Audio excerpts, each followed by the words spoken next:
'Game changer' మూవీకి ఎలాంటి certificate ఇచ్చారు? అసల 'గేమ్ చేంజర్' మూవీకి సెన్సార్ షాకింగ్ రిపోర్ట్ అయితే వచ్చింది.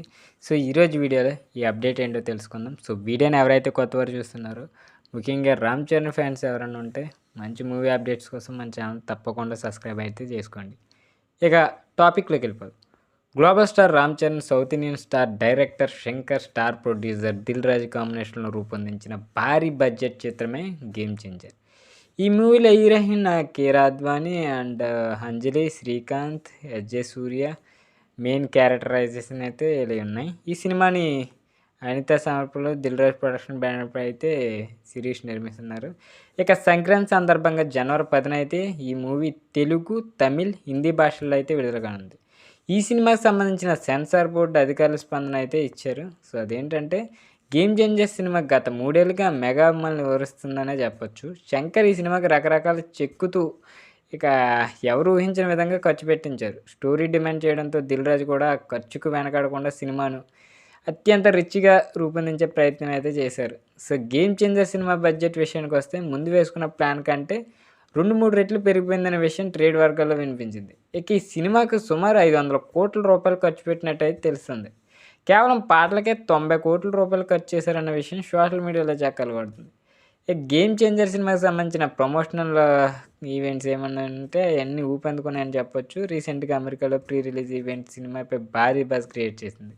ఇప్పటికే విడుదలైన సాంగ్స్ కావచ్చు, టీజర్ కావచ్చు, ట్రైలర్ కావచ్చు, ప్రమోషనల్ కంటెంట్‌తో సినిమాపై అంచనాలైతే ఆకాశాన్ని అంటుకున్నాయనే చెప్పొచ్చు. సో, సెన్సార్ బోర్డ్ సభ్యులకు ప్రదర్శించిన 'గేమ్ చేంజర్' సినిమా విషయానికొస్తే ఈ సినిమా టైం వచ్చేసి 165 నిమిషాల కంటే అంటే 2 గంటల 45 నిమిషాలు మధ్యానికి సంబంధించిన కొన్ని పదాలపై అభ్యంతరం తెలిపి వాటిని తొలగించాలని అయితే చెప్పారు. చట్ట ప్రకారం కేరళ అనే పదాలను మార్పు చేయాలని అయితే కోరారు. కొన్ని పేర్లపై అభ్యంతరాలు వ్యక్తం చేశారు. దాంతో దుర్గా శెట్టి, నాగపాల్‌ను సుచిత్ర పాండే అయితే మార్చారు. సో, ఇక పద్మశ్రీ లాంటి టైటిల్స్‌ను సినిమా టైటిల్స్‌లో ఉపయోగించకూడదు. గతంలో మోహన్ బాబు పేరుకు ముందు పద్మ అవార్డును తొలగిస్తూ సెన్సార్ నిర్ణయం తీసుకుంది. అయితే 'గేమ్ చేంజర్' సినిమాలో బ్రహ్మానందం పేరుకు ముందు ఉన్న పద్మశ్రీని తొలగించాలని సెన్సార్ అధికారులైతే సూచించారనే విషయం సెన్సార్ బోర్డు రిలీజ్ చేసిన సర్టిఫికేట్‌లో స్పష్టమైంది. ఇక సెన్సార్ సర్టిఫికేట్‌ని పరిశీలిస్తే క్లీన్ సర్టిఫికేట్ ఇచ్చినట్టయితే కనిపించింది. ఇక 'గేమ్ చేంజర్' సినిమా విషయానికొస్తే ఫస్ట్ హాఫ్ కంటే సెకండ్ హాఫ్ ఫ్యాన్స్, సినిమా అభిమానులకైతే కంటపడేస్తుందట. ఇక సెకండ్ హాఫ్‌లో కథను ఎమోషనల్‌గా, గ్రిప్పింగ్‌గా చెప్పడంలో డైరెక్టర్ శంకర్ సక్సెస్ అయ్యాడనే విషయం తాజాగా అయితే వైరల్ అవుతుంది ఆ న్యూస్. సో, ఇది సెన్సార్ బోర్డ్ టాపిక్. వీడియో నచ్చినట్లయితే తప్పకుండా లైక్ చేయండి ఈ అప్డేట్.